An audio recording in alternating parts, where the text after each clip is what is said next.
Now that the larvae are ready to inject, I'd like to break down the injection process into individual steps.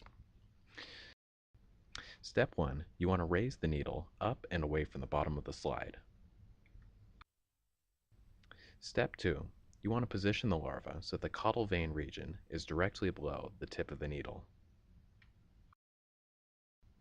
Step 3, you want to lower the needle. This is a crucial step, and you'll know that it's done properly when you see the head of the larva rotate.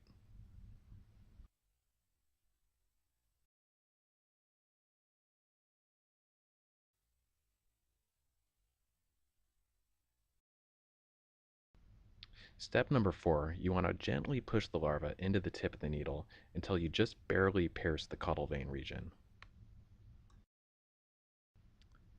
Step 5, inject the larva. Now while you do this, you want to pay close attention to the phenol red visual indicator for volume. Over the years, I've come to prefer a caudal vein only injection, as you see here, which corresponds to an approximate injection volume of 1 nanoliter. Step number 6, you want to remove the embryo and transfer it to the post-injection area.